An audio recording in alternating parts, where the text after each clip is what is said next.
since she is a female, that she should rightfully be able to compete against other females and be looked at as a female. So how about that Rachel McKinnon? You see, Rachel was once a he.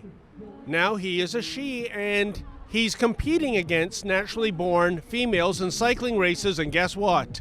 No surprise, he is winning. Yet the question arises, is it fair for someone who was once a man to compete against naturally born females, or is it transphobic to condemn Rachel McKinnon for scoring these victories? Let's see what the people here in downtown Toronto have to say. This is Rachel McKinnon, but the thing is, she was once a he, and he's competing against naturally born females in cycling races and winning. Do you think that's fair? No. I'm not sure. I know it has to do with testosterone and everything like that, so I really don't know what the science is on that, actually. I have no problem against transgender. It just male versus female, and there are reasons why there are separate races for male and female. Many things. I don't know that I'm educated enough to have an opinion on that. Okay. Is that fair? I think it's definitely fair. If she's transitioned into a female, then she should be seen as an equal female, and she should be able to compete against in what league she wants to. Do you think this is fair? To me, not really. Yeah, but she sees herself as a female, so she should compete against females. Or a lot of people just agree with what's going on. And the thing is, the people who run the sports tournaments, they know that they know what viewers want. They know that viewers want to see something, and so that's what they're providing for these people. I don't think it's a political thing, it's an entertainment thing. I would honestly feel that it would be more fair if they had their own races, such as like races targeted for just transgender people can race against each other in that sense? Well, I think it's hard. You can't really say if it's fair or not because of, like we said, the climate that it's in. If they say anything, then they're going to be ridiculed, and if they don't, then they deal with this. So it's kind of a sticky situation. Well, what do you say, sir? I agree with that completely. That, yeah, it shouldn't, it's not fair. Yeah. Since she is a female, that she should rightfully be able to compete against other females and be looked at as a female.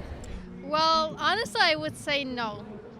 I think it depends on physical structure, because men are kind of born differently, and in the Olympics they have different levels, so it kind of wouldn't be fair, because even though she's a girl now, she still has male kind of physique. Do you think, though, that this could end up destroying women's sports if more men transition and they have a natural advantage physically? Couldn't that hurt real female athletes? No, I don't think so. Oh, really? Okay. I think no man would purposely transgender because of that. A lot of companies don't want to be seen as uninclusive or anything of the like. They want to, most companies, if they're in the limelight, it's not for good reasons right now. I think this doesn't help anything other than destroying women's sports. So, yeah, I have no idea. It's a pretty bad idea, to be honest. Now, I don't know with all of the changes, all the meds and everything, whether that takes away or not. I'm just not an expert on it. I think you would need a doctor who was an expert on this type of thing. Biologically, she's still a male, right? No, I can see that, but she shouldn't be taken away the opportunity to compete as a, Okay. If she wants to compete in sports, she should have this opportunity. And I don't know, that's just what I think. Any male athlete who was professional in his sport when they were a man before, if they transitioned and they still want to compete, that's fine. But I feel like it's unreasonable to say that people are just going to transition and take over female sports. Now, you said no. How do you feel about your friend has a completely different point of view on this? She's more stronger than the other girls, so I think it's not fair. So why do you think this is being allowed? I don't know. It's 2019. A lot of things are kind of being allowed.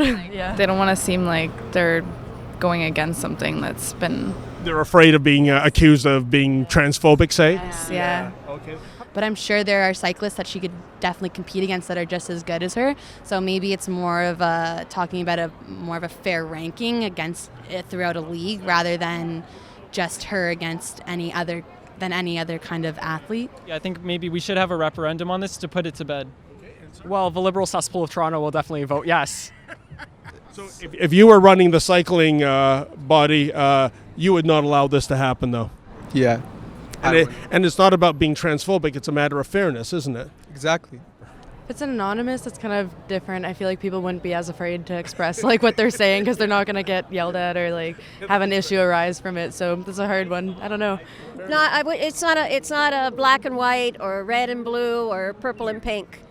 It's an issue that, you know, what are the differences between men and women, and is there an advantage with a transgender, whichever way they go in these type of sports?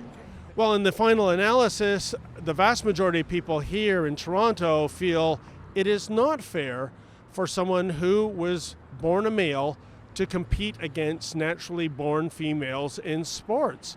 And I think those that didn't have a problem with it weren't really taking a principled stance. They were more concerned about perhaps being labeled transphobic as opposed to doing the right thing and standing up for fairness. How sad is that? For the Rebel News, I'm David the Menzoid Menzies. Hey folks, do you like the kind of content you see on The Rebel? Well then, why not consider becoming a premium subscriber?